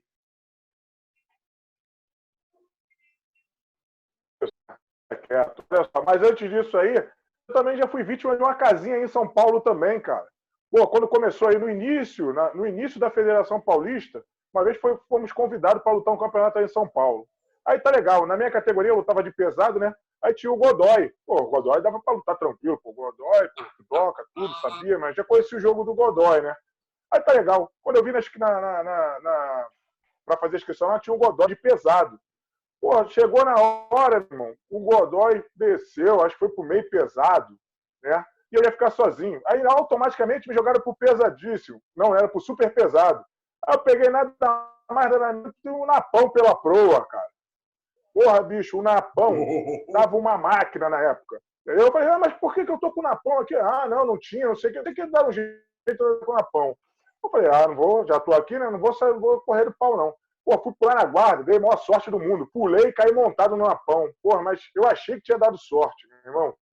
Eu vi o verdadeiro demônio saindo de baixo, meu irmão. Meu irmão, o bicho estava muito forte, eu tentei de tudo que era jeito. Porra, o napão nesse dia apertou minha cabeça, quase arrancou minha cabeça. Falei, tá tranquilo. Eu falei, porra, que otário que eu sou, né? Também vim lutar um campeonato em São Paulo, sabendo que os caras, porra, comiam pouco de amassou no Rio, eu vou vir pra cá sozinho lutar, eu sou um otário. Tá? Essa casinha também não esqueço não, tá, mestre Otávio? Olha, antigamente, pô, o pessoal não tem noção do que a gente passou, entende? De como era a coisa, Baraúna. A coisa era selva mesmo, não era brincadeira, né? Porra, a casinha. É a casinha mesmo, Marcelinho. Não. Vamos lá. Respondendo essa pergunta aí, cara. Aqui, ô, mestre Barona, antes de falar aqui, deixa eu só mostrar que eu também tenho a canequinha da Almeida aqui, né? Só para mostrar que eu também tô atualizado aqui, ó. Aí, ó. É isso aí, né, pô? Cadê a sua, mestre Otávio? Rapaz, e eu tenho, viu? Eu tô procurando ver se ela tá aqui, entendeu? Porque eu também tenho a canequinha, viu? Eu tô tentando colocar aqui para participar com a gente o mestre Pita e o Claudio Honor. Aí eu não sei se eu vou conseguir, que eu tô com dificuldade aqui na tecnologia. O Pita falou que me mata, mas eu aguento as porradas do velho. Vamos lá, eu vou tentar. Vamos lá, deixa eu responder essa pergunta. Continua, Baraúna, bora lá. Da luta do Roger Jacaré. Né? Cara, eu fiz parte da primeira turma de árbitros, né, da IBJJ. Eu costumo falar que eu não vivo do jiu-jitsu, eu vivo para o jiu-jitsu, né? E tudo aquilo que é relacionado ao jiu-jitsu é sempre do meu interesse, sempre foi do meu interesse. E ter um cara como o Álvaro Mansur, né, cara, como teu coordenador de arbitragem ali, é algo que te dá muita confiança e, como eu falei, né, eu sou praticante de artes marciais. Lealdade é uma coisa que está intrínseca, está na massa do meu sangue. E eu lembro que nesse dia, né, arbitrar uma final de absoluto, faixa preta, que tinha um Gracie na final, que no caso era o Roger, era uma coisa que poucos tinham coragem, né, moral para fazer isso. E eu lembro que nesse dia o Álvaro estava numa situação muito delicada, porque muito dos caras que ele achou que estava apto para fazer aquela final, na hora acabaram roendo a corda. Né? E quando ele chegou para mim, aí, negão, tá pronto? Eu falei, nasci pronto. E fui arbitrar essa final. Mas realmente não era coisa fácil, porque nessa época ainda não tinha os 3 árbitros, era um árbitro só e a responsabilidade era total sua. E se você arbitrasse bem, não fez mais sua obrigação, parabéns, no outro ano estava aí, não ia ganhar nem mais uma mariola porque você arbitrou bem. Né? Como até hoje, né? Você tem que fazer o seu melhor ali. Agora, se você errar, né, isso aí pode te estigmatizar e você pode até ficar um cara queimado dentro da arbitragem, que não foi o caso. E, infelizmente, eu tive esse desprazer de arbitrar essa luta e errei, eu falhei nessa luta, porque dei 2 pontos para o Jacaré de uma projeção que não era para ser marcado 2 pontos. Para tudo, um cara falou que errou na arbitragem. Um milagre aconteceu aqui, ó. Aconteceu um milagre. Ó, salva de palmas. Aconteceu um milagre aqui, ó. Amanhã nós vamos ter o Spacauskas aqui para tirar as dúvidas com a gente aqui. Mas, ó, um árbitro falar que errou na frente de todo mundo é um milagre. Uma salva de palmas. Não, eu errei e colaborei para o jiu-jitsu, porque depois desse meu erro, foi resgatado os 3 árbitros, os 2 laterais novamente. Depois dessa minha luta, o mestre Álvaro resgatou por os 2 árbitros na lateral novamente, porque era uma responsabilidade muito grande por uma pessoa só. E quem foi no Tijuca Tênis Clube e assistir uma final de Mundial, onde tinha a família Gracie toda na torcida lá, sabe o que eu estou falando. Era uma pressão muito grande, né? Se você tivesse coragem moral, por mais que você fosse honesto e entrasse ali para não prejudicar ninguém, você é passível de erro, você é ser humano. Então isso aconteceu com o Baraúna naquele ano. Eu errei, e o mais louvável foi que o Roger Gracie, ele é um gentleman, é um cara que é um Gracie que tem que ser uma referência dentro do jiu-jitsu, e ele faz jus a esses títulos todos que ele tem, e provou mais uma vez aí nessa última luta com o Bochecha. Porque aquele garoto ali é um garoto educado, é um garoto firme, é um garoto que, tem todo o meu respeito e minha admiração.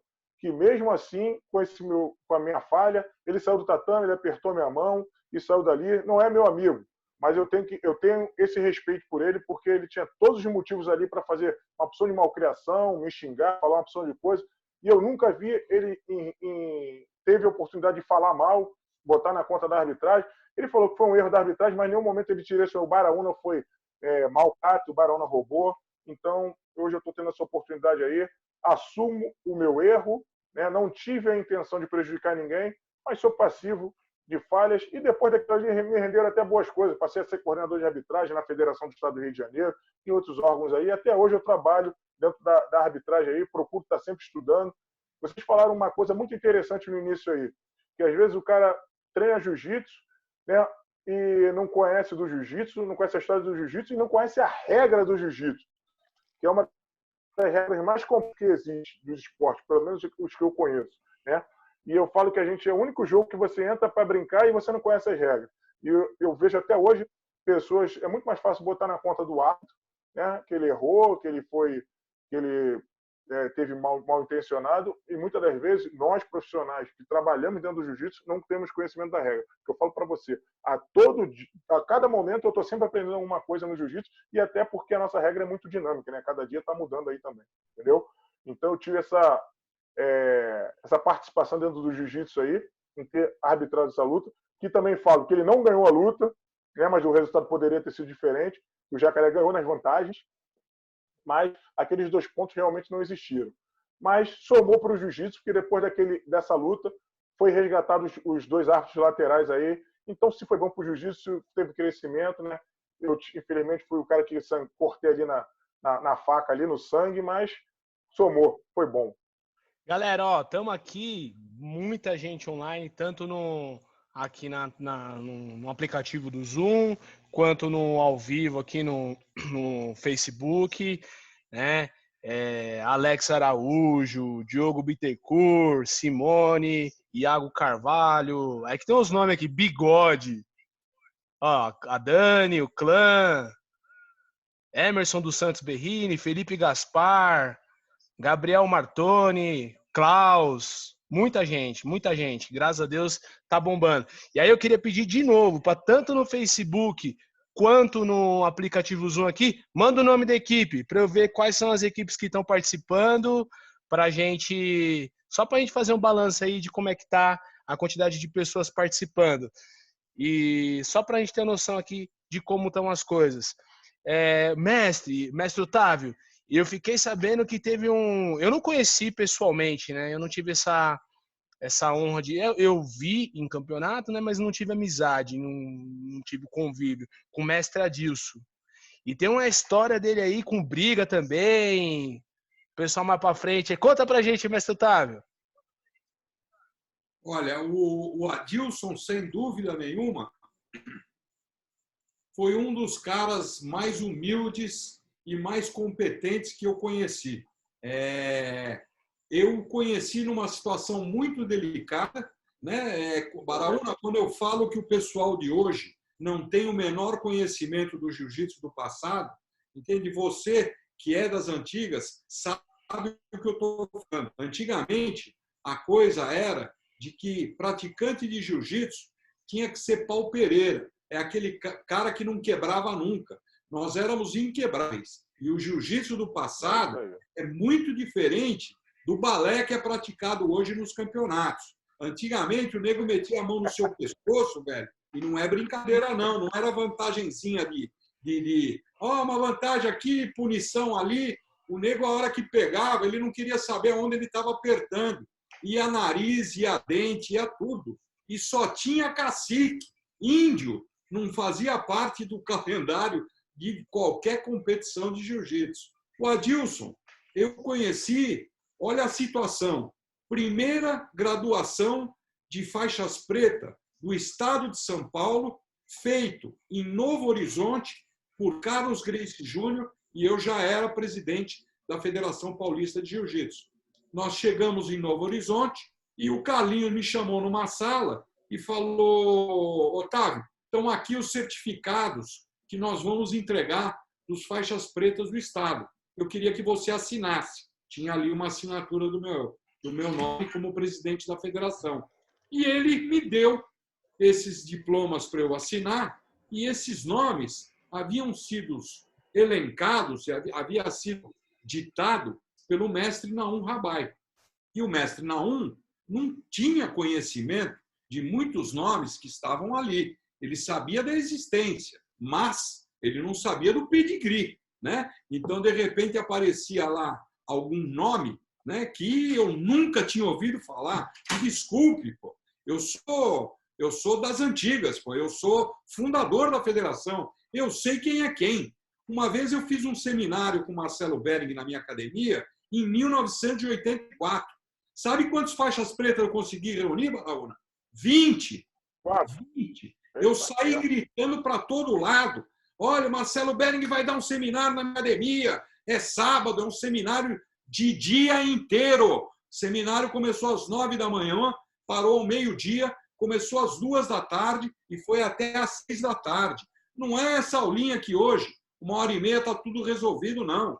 Era pauleira. Acabou o seminário, ele pegou os 20 que estavam no tatame, treinou com os 20 daqui para lá e de lá para cá. Entendeu? Era um negócio inacreditável. Quando eu fui folheando os certificados, um dos nomes era Adilson de Souza, que eu nunca tinha ouvido falar na minha vida. Falei, mas quem é Adilson de Souza? Não, nós estamos dando o registro da faixa preta dele. Eu pegava o certificado e fazia assim, ó. Eu rasguei uma meia dúzia ali. Rasguei mesmo, né? E ele ficou sabendo que eu havia rasgado o certificado dele, até porque ele viajou de São Paulo até Novo Horizonte, que são mais de 5 horas de carro, chegou lá e não recebeu nada, né? Não recebeu o certificado. Mas cadê meu certificado? O presidente da federação, o Otávio, rasgou o meu certificado. Aí ele veio conversar comigo. Ele falou, por que você rasgou meu certificado? Eu falei, porque eu não sei quem é você. Não, eu pratico judô. Eu falei, pronto, já está respondido. Se você faz judô, você não faz jiu-jitsu. Você não pode ser faixa preta de jiu-jitsu. Bom, e como é que faz para eu aprender jiu-jitsu? Você tem que aprender, você tem que treinar, né? Ele falou, e como é que faz para eu treinar? Eu falei, olha, escolhe uma academia e treina. Posso treinar na sua academia? É claro. A academia dele era 25 quilômetros da minha. Vila da Lila para Pinheiros. No velocímetro do carro, dão 25 quilômetros. Ele vinha 3 vezes por semana. Quando ele chegou na minha academia, ele parecia um pano de chão, velho. Ele era espancado por faixa azul. E ali, ó, treinando. Um dia, eu peguei esse que eu te falei aí, que lutou com o Royer, com o Zé Eugênio, e falei, Zé, vai lá e pô, faz esse cara desistir de praticar jiu-jitsu. Ele aperta no nariz, aperta na boca. Vamos ver se ele vai ter garra para continuar. E antigamente era isso. Meu, ele quase matou o Zé Eugênio de novo. O Zé Eugênio acabou o treino, eu chamei ele no canto, falei, meu, eu pedi para você amassar o cara, você foi atropelado, pô. Ele falou, meu, não consegui fazer. Eu falei, não é possível, não é possível. Eu falei, deixa comigo, vou eu. Né? Eu era pelo menos 10 quilos mais pesado que ele. Meu amigo, se eu durmo, o cachimbo ia cair. Porque, olha, passei dificuldade para pegar o cara. Ou seja, o cara virou um avião. Começou a trabalhar comigo na federação, era quem fazia toda a parte de montagem, de desmontagem e ajudava ainda na disciplina dos campeonatos. Num dos campeonatos, no ginásio Mauro Pinheiro, né, na parte de baixo do ginásio, só entrava atleta. E chegou um cara lá e disse, eu sou polícia, eu vou entrar porque eu vou assistir o meu aluno lutar embaixo. Né? Ele veio falar comigo, eu falei, não, aqui não tem polícia, aqui não tem nada. Você fala para ele que ele vai subir e vai assistir com todo mundo lá. Quando eu olho para a porta, de repente eu vejo o Adilson, ó, bah, caído de costas no tatame. Tomou um soco no peito, mas tomou um soco no peito que você não tem ideia. Né? Foi um negócio assustador. E ali aquele tumulto desgraçado, o Godoy, de repente apareceu aqui no meu ouvido e falou, mestre, pelo amor de Deus, pô, não cria confusão com esse cara, que esse cara é totalmente louco. Eu falei, ó, se ele é louco, eu sou mais. Nós fomos lá, demos uma enquadrada no cara, né? E ele foi sentar lá em cima, na parte de cima do ginásio, e assistiu como todos os outros. Né? Vocês não têm ideia, Gustavo, do que foi disciplinar esses campeonatos para chegar no ponto que nós estamos hoje. Era alucinante. O Wilson tomou esse e tomou outro na boca que quebrou um dente. Esse, nossa, lá no Baby Barione. Era uma coisa assustadora. Né? Esse negócio de, olha, você não pode ficar aqui porque aqui é só atleta. O Mego não pensava duas vezes para fechar a mão e sair na porrada. Né? Baraúna, você sabe disso, né? Poxa, eu vivi aqui essa época, infelizmente, né? Romântica do esporte. Época romântica do jiu-jitsu é muito bom. Época romântica é demais. Você chegava no ginásio, tinha algumas figuras marcantes quando chegava, daqui a pouco tem uma confusão. Porque sabia que, pô, era questão de tempo. Era barril de pólvora, não tinha como, não misturava, era igual água e óleo. Onde um estava, o outro não podia estar. Entendeu? E era muita história, cara. História de mulher, história de noite, história de confere. Né? E fora aqueles que ainda o pessoal ainda chegava e equacionava. Não, vai ter porrada aqui não. Vou marcar na academia tal dia e aí vai... E tinha, rapaz. Né? O nego ia lá. O nego ia lá. Entende? Por uma vez, um cara arranjou um desafeto na rua e o nego falou que tinha que bater nele de qualquer jeito. Né? E o garoto veio aqui na academia falar comigo.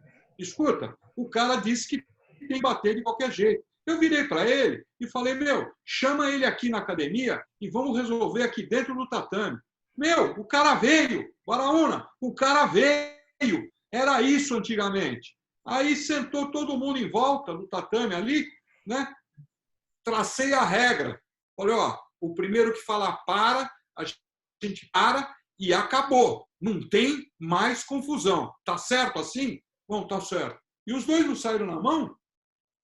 Que da hora, que sensacional. Galera, ó, aí aqui... pode falar. Gustavo, desculpe te interromper, mas teve uma pergunta que apareceu aí e eu acho que é inadmissível a gente deixar essa pergunta aí sem resposta, né? Que foi de uma das nossas espectadoras do público feminino, acho que foi Fernanda, perguntando como é que era o jiu-jitsu feminino nessa época, né? Se o mestre Otávio não se incomodar, eu gostaria de responder essa pergunta. Por favor. Manda bala, que isso? Aqui no Rio de Janeiro, esse mês é o mês delas, né, cara? As mulheres podem estar onde elas quiserem, inclusive no jiu-jitsu, não é isso? Porra, aí você acabou com tudo. Aí agora você puxou o tapete vermelho para elas. Pô, aí fala para tá ele, com mestre. Tudo. Mestre, fala para ele, mestre. Faixa preta, 5º grau. Pô, já tô lindo, romântico e inteligente. Pô. Ó, cheio de coraçãozinho aqui, aí mandaram. Aí conquista. Tá vendo? Olha só, o que acontece? Antes de você responder essa aí, Baraúna, antes de você responder aqui, ó, só queria falar uma coisa. Mestre Otávio, te mataram. Falaram aqui, ó, o saudoso Mestre Otávio. Saudoso? Não, saudoso te mataram aqui, ó. Não sei quem foi que falou, te mataram aqui. Mas desculpa, vamos lá, Baraúna, continua. Ô, galera, Mestre Otávio tá vivo. Calma, o Mestre Otávio tá vivo. Olha só. Eu sou Otávio de Almeida Júnior. Meu pai era Otávio de Almeida também, pô. Ah, pode ser, mas eu acho que comeram bola aqui. Continua, Baraúna, bora lá. Na década de 90, o movimento que eu atribuo o boom realmente do nosso jiu-jitsu, né? Realmente tinha uma presença não muito efetiva do público feminino, ao ponto das faixas elas eram agrupadas, marrom e preta, não tinha um número expressivo de meninas, né? Mas elas foram ganhando espaço, né, cara? E o trabalho lá na Gama Filho sempre foi um trabalho muito direcionado, porque o judô já estava anos-luz na nossa frente, agraciando aí a presença das mulheres nos campeonatos, né? Então, o que aconteceu? Hoje, meu irmão, eu vejo que elas não deixam nada a desejar, né? E com o tempo elas foram ganhando esse espaço aí. Hoje em dia tem uma briga muito grande aí de premiações iguais, né, para ambos os sexos. E eu particularmente, acho que fica muito charmoso ter a presença das meninas ali na competição, entendeu? Então, meninas, pratiquem e incentive que as mulheres pratiquem jiu-jitsu sim, porque vocês abrilhantam o nosso esporte, tá? E o jiu-jitsu, ele é democrático, sim, o jiu-jitsu, ele abraça todo mundo, e não tem essa não, que é coisa de casca grossa não, tá? Então, acho que lugar de mulher onde ela quiser, e inclusive no jiu-jitsu, tá? Não poderia me importar de responder isso aí a menina aí, tá bom? E olha, sensacional, só complementando o que você falou, antigamente, pelo menos aqui na Federação Paulista, as meninas chegaram a disputar campeonato na categoria de homem. Quer dizer, elas são muito mais valentes do que nós, né? Nós cansamos de assistir, né, chaves vazia, onde a gente oferecia faixa preta, falava, olha, luta na categoria de cima, e ele falava não. Entende? Eu não vou lutar na categoria de cima porque tem muita diferença de peso.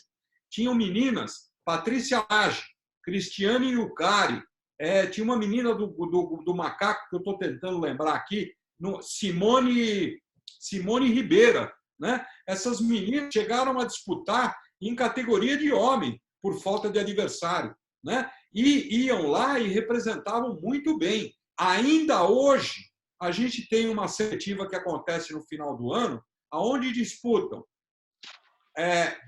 azul e roxa e marrom e preta. Disputam juntas, duas categorias, azul, roxa, marrom, preta. As meninas entram e você tem que ver que elegância e que competência. Algumas faixas azul, né, dando um calor nas faixas roxas que não é brincadeira. Terminam, elas se abraçam, se beijam, e com um comportamento ético, com um comportamento esportivo sensacional. Então, posso garantir para vocês que elas estão anos-luz na nossa frente. Além de tudo, são muito mais valentes, viu, Gustavo? Eu complementando o que vocês falaram, que foi maravilhoso, eu assisti o ADCC, né? Eu assisti o ADCC, o masculino e o feminino. A gente estava com a Bia e com a Karina lá, de atletas, né? E então eu assisti o feminino. Ó, a luta feminina foi 10 mil vezes mais legal que a dos caras. As meninas saíram na porrada, sem vaidade, mas sem vaidade nenhuma, dando show. Assim, sabe? Lutando pelo que vocês estão contando, assim, lutando pela honra, lutando pela família ali, lutando. E os caras lutando por vantagem. Né? Os caras lutando ali para administrar e as meninas saindo na porrada, arrebentando. Eu acho que lugar de mulher é onde ela quiser. Mestre Baraúna e Mestre Otávio deram um show aí. Galera, nós já estamos com 1h20 de programa aqui. Tá muito louco. Tá sensacional. Galera, tá maravilhoso. Foi mal, eu levantei ali, eu botei o Arconde muito forte aqui, tava virando pinguim, pô. Vai gripar aí, pô, cuidado. O Mestre Otávio tava se cobrindo antes de começar aqui, ó. Tava assim também, né, velho? Porra, caraca, fui ali abaixar, pô. Mas agora eu já tô até suando de medo, viu? Que legal, que legal. Galera, eu queria fazer uma... Nossa, tem muita pergunta aqui, tem muita pergunta. Infelizmente, eu não vou conseguir dar vazão para as perguntas, porque a gente já tem mais ou menos uma pauta definida e eu não posso fugir muito da pauta, né? Senão a gente não consegue tratar todos os temas aí. Mas a gente pode marcar outro, por que não? Tá maravilhoso, tá uma delícia estar aqui. Mas tá Eu bom queria demais, tá bom demais. Eu gostei pra caramba. Sensacional. E eu queria trazer um tema assim, que com vista do coronavírus, que não vai ter o campeonato mundial lá, que foi muito importante para a gente profissionalmente, né? O jiu-jitsu está nos Estados Unidos porque cresce, né? Ele cresce, o esporte maior, quanto maior for o esporte, claro que automaticamente vai ter mais visibilidade para a minha academia, para as nossas academias, né, para os nossos dojos. Então, quanto maior o esporte for, melhor, né? Mas eu fico assim, ali com os meus alunos, vendo visto de um negado, vendo a dificuldade financeira de estar lá. Você olha assim, pô, esse moleque é bom demais, por que ele não está lá? Aí eu queria fazer uma pergunta para vocês, já de um pouquinho do jiu-jitsu atual. Na verdade, duas perguntas. Vocês acham que hoje os melhores atletas são os campeões mundiais? Né? E complementando Não, essa pergunta, vocês acham que se o Mundial fosse no Brasil, a história seria diferente? Os nomes seriam sim. outros? Se o brasileiro tivesse um pouquinho mais de dinheiro, a história seria diferente? Qual que é a opinião de vocês em relação a isso? O senhor vai ou eu vou, mestre? Vai, pode ir, pode ir. Poxa, esse é um tema que aumentou até minha frequência cardíaca aqui, cara. Nossa realidade aqui da GF Team, né? Uma realidade de academia do subúrbio do Rio de Janeiro, aonde ela foi se expandindo, né? Mas a nossa característica realmente é do proletariado, né? É do pessoal da classe do meio da pirâmide para baixo. E o jiu-jitsu me oportuniza, né, andar em todas as regiões do Brasil, né, inclusive na região norte lá. E às vezes eu vou em campeonato da região norte que eu vejo talentos que nunca saíram daquela região, até porque geograficamente não são favorecidos e não têm condições de sair dali. E que tinham chances reais de serem consagrados lá na pirâmide na Califórnia, né? Mas na barreira administrativa e na barreira financeira não oportuniza isso a eles, né? E eu acho que hoje essa segregação ela acontece de forma natural, né? Não que quem está ganhando deixaria de ganhar, mas que eu acho que oportunizaria outras pessoas também a terem essa chance ali e com chances reais, né? Porque eu já estou no jiu-jitsu aí há 37 anos, né? Indo para 38 anos de jiu-jitsu, e a gente sabe diferenciar, né? O cara, quando é um cara duro, quando o cara tem coração, né? Que nem sempre o mais técnico é o cara que chega na competição, né? E agora, quando eu tô falando em especial dos amazonenses aí, cara, quando você vê aqueles bichos saindo na mão ali, meu irmão, é muito coração, entendeu? Então, eu acho que foi importante para o jiu-jitsu, né? Esse crescimento da IBJJF, né? Onde o Mundial acontece lá na Califórnia, é um evento que eu já vou lá há 6 anos, mas eu acho que se nós tivéssemos a oportunidade de acontecer um ano lá e um ano no Brasil, eu acho que ficaria mais democrático ainda, entendeu? Essa é a minha visão. Eu sei que tem uma série de trâmites, né, burocráticos para que isso aconteça, que hoje a estrutura que eles têm lá também é uma estrutura invejável, né? Eu não tenho que reclamar do campeonato na Califórnia, mas hoje, para o atleta, para a gente realmente, né, você ver o campeão mesmo do mundo, eu acho que muita gente fica nessa barreira administrativa, porque é a burocracia do visto, é a burocracia do dinheiro, né, de não ter condições financeiras. Pô, Barão, mas tem um brasileiro aqui, né? Poxa, cara, o brasileiro realmente também é um grande campeonato, né? Mas a gente está falando de mundial, né? A gente ter a presença de pessoas de outros países ali, eu acho que ia ficar muito mais charmoso que se nós tivéssemos um campeonato mundial aqui no Brasil, né? Em especial se fosse no Rio de Janeiro, né? Resgatar a nossa meca do jiu-jitsu, né? Que o mestre Otávio bem lembra, né? Que todos os campeonatos de grande monta aconteceram na cidade do Rio de Janeiro, no nosso saudoso Tijuca Tênis Clube, né? Que foi o berço, né? O berço do jiu-jitsu ali brasileiro, né? Tínhamos o brasileiro e o mundial que acontecia lá e o brasileiro por equipes, né? E a gente foi perdendo tudo, o Rio de Janeiro foi perdendo tudo. perdemos o Mundial, hoje o brasileiro está em São Paulo, né?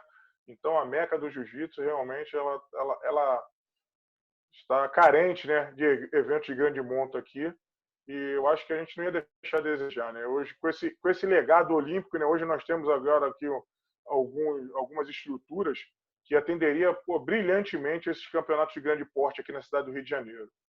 Essa é a visão que eu tenho e eu acho que a gente merecia ter esse campeonato aqui novamente. Olha, eu queria fazer 2 comentários para complementar o que você está falando, né?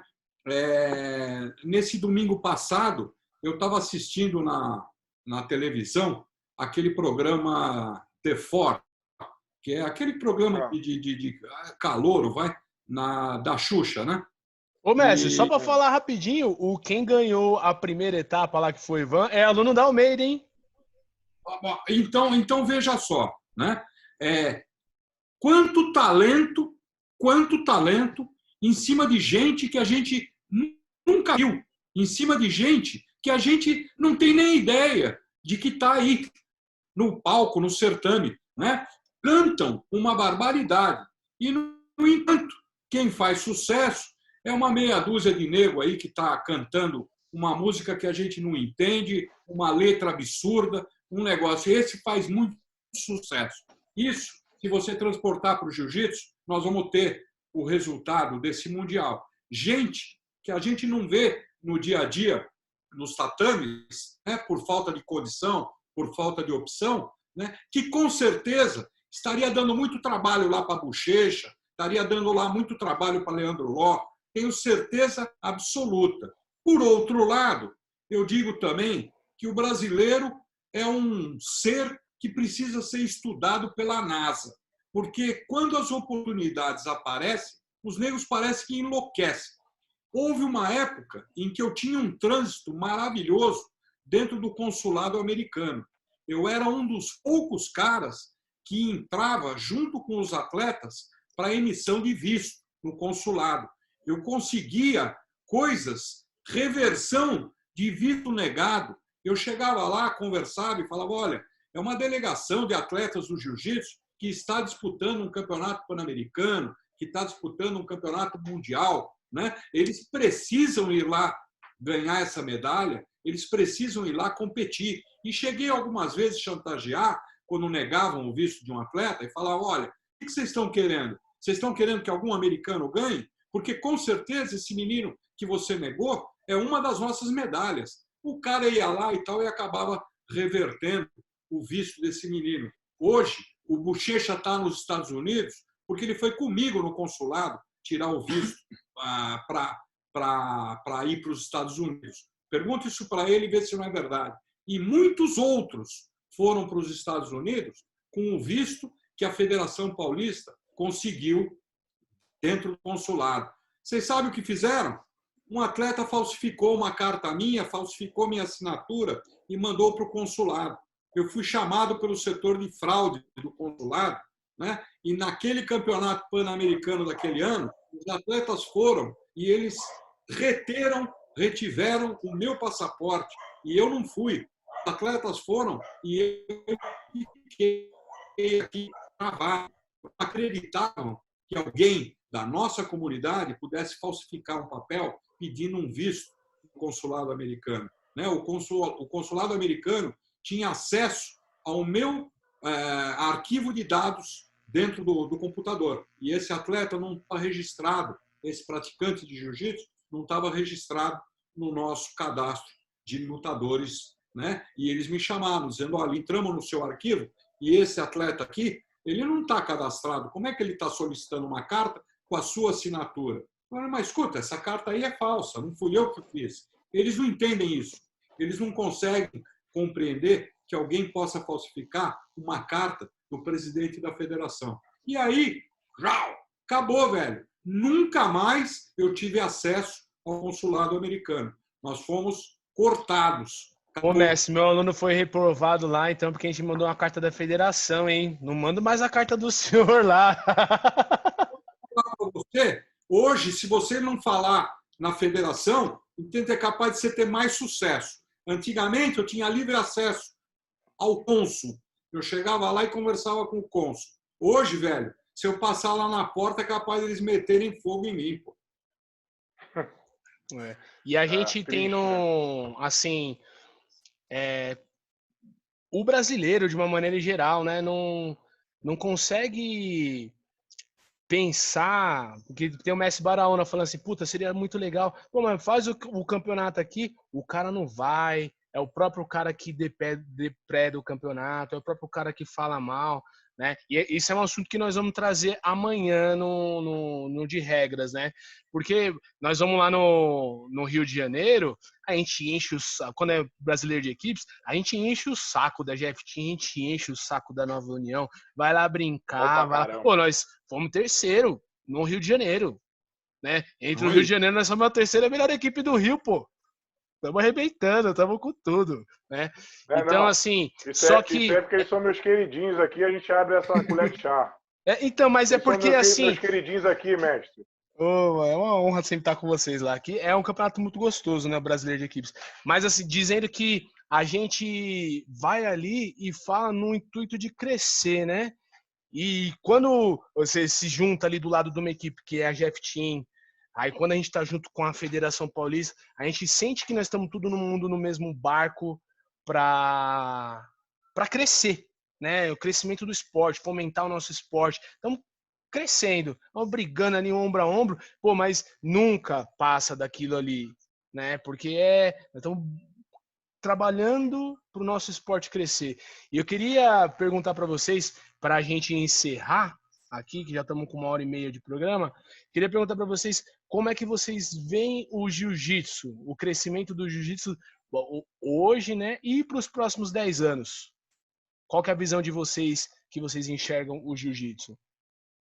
Fala, Baraúna. Tô comendo pizza. Olha, o Sem Messi nem problema. Olha oferece. só, eu não vejo neutralidade política em nada, né? Eu acho que tudo tem a ver com o momento político que a gente está vivendo, tá? E o que acontece? Se a gente conseguir manter essa ordem, essa decência que a gente está conseguindo implantar, né? Porque eu estou na competição, eu estou sendo observado o tempo todo. Os Almeidas estão na competição, estão sendo observados o tempo todo. Então, o nosso aluno ele vai repetir, ele vai reproduzir aquilo que a gente faz. Então, o nosso papel social dentro de uma competição é muito importante, tá? Então, se hoje a gente está vivendo um momento muito melhor, é porque nós melhoramos a qualidade desse profissional que está hoje à frente aí ministrando aulas, né? Então, eu acho que isso aí, a tendência é, não com passos tão largos, né? Mas vem melhorando muito.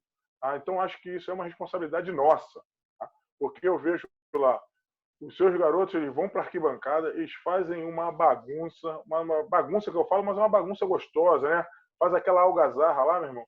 Mas eu nunca vi um aluno do Almeida de respeitar ninguém. Por quê? Porque o comando, mano, é o espelho da tropa, né? Você vê aonde eu vejo aquela menina que está sempre com aquele sorriso bonito no olhar, né? A Bia aí e o irmãozinho dela aí também. Pô, quando não está lutando com o da GF Team, é impossível a gente não torcer pelos aqueles garotos. Você está entendendo? Então é uma coisa que a gente hoje, eu não sei se porque eu estou um pouquinho mais velho, hoje eu vejo jiu-jitsu com uma coisa só. Por exemplo, meu adversário, né? Pô, da Nova União, é igual o Vasco e Flamengo aqui no Rio, é o Marola. Pô, cara, o Marola é meu amigo, entendeu? A gente, pô, a chance que a gente tem para trocar informação, a gente está sempre junto. Então, eu acho que isso aí é o mais importante. Nós que hoje, né, o jiu-jitsu nos colocou nessa posição, nós temos que ser uma referência positiva para essa meninada que está vindo aí agora, e eles vão reproduzir isso aí, tá? Por exemplo, o que a gente viveu lá na década de 90, né? Pô, hoje em dia, porque o cara é paulista, ele vai ter que ganhar, pô, no ponto, senão ele vai perder. Tem uma coisa retrô e vice-versa. Então a gente tem que dar quem tem que ganhar, quem realmente ganhou, né? Não interessa o cara da China, do Iapoca, do Chuí, certo? Então acho que o jiu-jitsu vem crescendo, né? Pode melhorar, podemos melhorar muito, mas eu acho que a gente está na direção certa, né? Ao ponto de hoje, por exemplo, a gente viver do jiu-jitsu, a gente transformar vidas através do jiu-jitsu, e realmente o jiu-jitsu é um esporte que ele é encantador. É o único esporte onde o covarde fica valente, onde o fraco fica forte, onde o tímido fica desinibido. Olha a ferramenta que a gente tem na mão. Então, se a gente usar essa ferramenta para o bem, né, se a gente realmente tiver campeonatos à altura do nosso público aí, com a nossa capacidade intelectual, com certeza a gente vai muito longe. Em 10 anos eu tenho certeza que eu vou estar aqui, se Deus quiser, para ver isso tudo, e vai estar muito melhor, entendeu? O jiu-jitsu é sensacional. Tá? E tenha mais eventos como esse aí. Estou lisonjeado de poder estar aqui dividindo esse espaço aqui com o mestre Otávio, que é uma pessoa que eu não tenho o contato direto, mas sei o empenho dele para que esse esporte, que é o jiu-jitsu, tenha crescido na cidade de São Paulo. Né? Erros e acertos a gente vai sempre ter. Né? Não tem a pretensão de agradar a todos. Né? Tem muita gente que vai falar assim, pô, Baraúna, pô, esse cara é cheio de mar, não sei o quê. Na função do mestre Otávio, eu sei que é difícil agradar todo mundo, mas uma coisa que nos une aqui, tanto eu, quanto os Almeidas e quanto o mestre Otávio, é que todos nós somos apaixonados por esse esporte e tudo que vier para somar, a gente vai estar sempre junto, tá bom? Muito obrigado. Essa oportunidade aqui foi um bálsamo para a alma nesses momentos aí de angústia, né? Porque nós que estamos acostumados a estar todo dia no tatame, eu já estou há 3 dias dentro de casa aqui, já estava angustiado, cara. Então, esse momento aqui de estar falando de jiu-jitsu, vivenciar isso aqui, isso fez bem para minha alma, tá? Meu muito obrigado de coração aí. Mestre Otávio, o senhor sempre terá meu respeito e minha admiração. Antes do mestre Otávio falar rapidinho, ele fica 3 dias em casa sem treinar. Aí tem que conversar com a esposa, né? É complicado. Aí vamos lá, mestre Otávio, com você agora. Amanhã eu vou treinar com elas. Eu tô brincando, é só uma brincadeira. Tem gente que começou a conversar com a esposa, porque agora está em casa, e achou até ela legal. O Gustavo Baraúna e o pessoal todo que está me ouvindo, eu sempre defendi que o jiu-jitsu é uma das melhores ferramentas que existe para moldar personalidade, para moldar caráter, para moldar pessoas, sejam elas do sexo masculino, do sexo feminino, sejam transgêneros, seja o que for. O jiu-jitsu é uma ferramenta inacreditável para moldar as pessoas. A única coisa que precisa se prestar muita atenção é que o que o meu pai sempre disse foi: o trem vai para onde a locomotiva puxa. Se a locomotiva puxar para o inferno, é para o inferno que você vai. Se a locomotiva te puxar para o céu, é para o céu que você vai. Os alunos refletem a imagem dos professores que têm. Prestem atenção nos campeonatos. Se o aluno se comporta mal, é porque o professor deles é mau. Se o aluno se comporta bem, é porque o professor dos alunos é bom. Isso é a leitura que eu tenho há mais de 25 anos à frente da Federação de Jiu-Jitsu. Eu já assisti de tudo. Eu posso escrever um livro e eu posso dizer para vocês que eu consigo hoje ter uma leitura muito fiel de quem é quem dentro do nosso esporte. E, às vezes, alguma pessoa se altera dentro do campeonato e chegam pessoas para mim e me dizem: você tem que tomar uma punição exemplar. E, às vezes, eu me saio respondendo: calma, porque ele se alterou, mas ele não é assim. Ele perdeu a esportiva, bateu porque acabou tendo um comportamento errado, mas a personalidade dele não é essa. A personalidade dele é bem outra. Nós temos hoje, dentro da Federação Paulista, um exemplo de comportamento de muitos professores. Nós temos atletas hoje, vou citar um exemplo último. Você sabe qual é o número de taxa de gente que está pedindo de volta a inscrição dele no campeonato? De 1.000 e quase 800 atletas, nós devolvemos até o momento 15 inscrições. Isso nada mais é do que a confiança que o atleta tem na federação. Ele sabe que esse evento vai acontecer. Ele sabe que o dinheiro dele está num lugar seguro. Ele sabe que nós também estamos transtornados por não poder fazer esse campeonato. Agora, ele vai ter essa compensação de confiança que ele está depositando na federação no próximo campeonato. Porque, de uma forma ou de outra, eu vou compensar a confiança que esse atleta está tendo na entidade que eu presido e vou devolver para ele em carinho, em atenção, em um evento melhor. Digo para você, Gustavo, que você hoje é o carro-chefe de uma equipe de atletas, vamos chamar de posição social boa e lidera uma outra equipe de projeto social. Você consegue implantar nos seus alunos, com diferença de nível social, e fazer dos dois atletas de personalidade, atletas competentes e atletas que respondem àquilo que você prega, àquilo que você ensina. Equipe Almeida está de parabéns, velho. De parabéns, de parabéns. Não é porque me convidou para fazer programa, não. Vou contar uma passagem.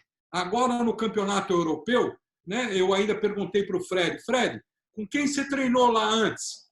Ele falou, quer saber qual foi o treino mais duro que eu fiz? Foi com a Bianca Basílio. Dura pra caramba. É uma menina que eu ando louco para cruzar com ela no tatame e ver que jogo é aquele. Quero ver se eu não vou passar a guarda dela. Porque o Fred disse que para passar a guarda dela, quase que praticamente teve que inventar uma posição. Ou seja, vocês fazem gente competente dentro do tatame e com um comportamento social perfeito e que atende às melhores qualidades de sociedade atual. Ô, mestre, obrigado. Obrigado pelo carinho aqui em nome do Diogo, do Caio, do Gauchão. Agradeço demais a palavra de sua, do mestre Baraúna. E só para falar aqui, né, nós nos espelhamos em vocês, hein? Vocês são a nossa referência, nosso objetivo como equipe, né?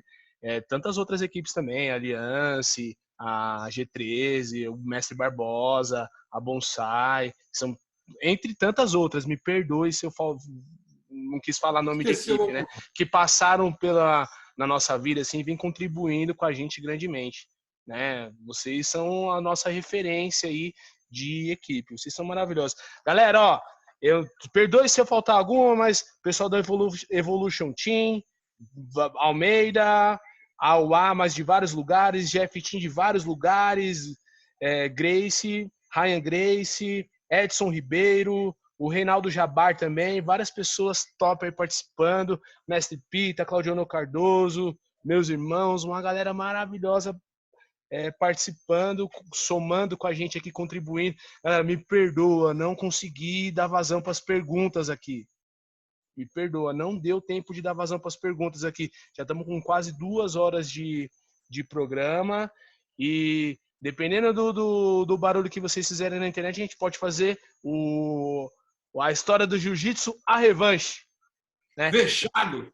Legal. Galera, e assim, ó, é muito importante esse momento, já estendendo o convite para todo mundo, de todas as outras equipes que tiverem presente aí, isso aqui não é um trabalho pra Almeida JJ, viu? É um trabalho para todo mundo do jiu-jitsu. Amanhã teremos o Felipe Spakowska aqui, que na minha opinião é um dos melhores árbitros da Confederação Brasileira, ele é árbitro da Federação Paulista, vai estar aqui com a gente, tirando dúvida, ao mesmo tempo discutindo a evolução do esporte. Então, tanto o pessoal do Rio de Janeiro quiser compartilhar, usar essa ferramenta da gente, ou eu vou mandar amanhã pro mestre Baraúna, pode divulgar, pode soltar para todo mundo. O mestre Otávio quiser jogar pro pessoal da federação também, fica à vontade, porque a gente tem que se juntar, tem que se unir. Né? O mestre Baraúna falou uma coisa muito importante, né? É o aluno que escolhe o mestre. Então, assim, eu acho que a gente tem que compartilhar informação, compartilhar crescimento, porque se um tá grande, o outro tá grande também, né? A GFT nunca vai ser grande se o seu antagonista não for grande. Então, se a GFT é grande, é certeza que a Nova União é grande. É certeza. Porque você tem que rebater na altura. Né? Então aí nós estamos na Federação Paulista aí competindo com a Barbosa, com a G13. Pô, pra gente ser grande, é claro que eles são grandes. Na verdade, a gente vem aí tentando encostar. O Pita apareceu aí, o Pita apareceu aí. O cara que também... Você é uma lenda do jiu-jitsu, viu? Você é uma lenda. Pita é um cara que soma muito aí nos esportes, nos campeonatos aí em São Paulo aí, sempre um cara educado, um cara que é uma das referências para mim também dentro do jiu-jitsu, Pita. Tem meu carinho e minha admiração, guerreiro. Pô, mestre Pita, dá uma palhinha aqui com a gente, pô. Fala um pouquinho. Pera aí, deixa eu tentar colocar aqui, mas tá difícil. Ele vai me matar. Ah, ele bloqueou o microfone dele pra não parecer. Não tô conseguindo colocar. Mas, galera, é isso. Espero que agradeça demais em nome dos meus irmãos, de todos os nossos alunos, de todo mundo que está participando da live. São 100 pessoas aqui no aplicativo, mais 100 pessoas aqui no Facebook. E com certeza depois o pessoal vai assistir. Eu agradeço demais. Que Deus abençoe a vida de cada um de vocês. Mestres, boa sorte no trabalho, na equipe. Nos vemos aí, se Deus quiser, logo, logo no Brasileiro. E aí, Almeida vai ganhar de todo mundo da GF da UA. Tô brincando, nós vamos lá lutar.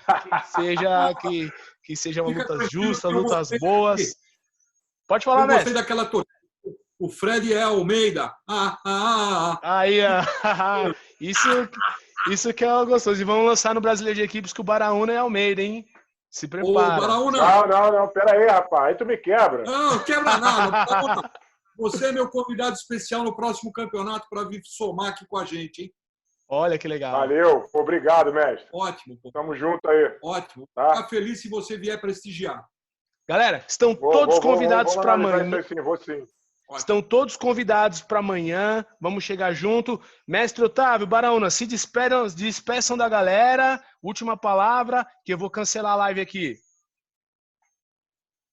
Bora, Baraúna. Eu vou primeiro, né? Rapaziada, muito obrigado por essa oportunidade de estar aqui trocando esse calor com vocês.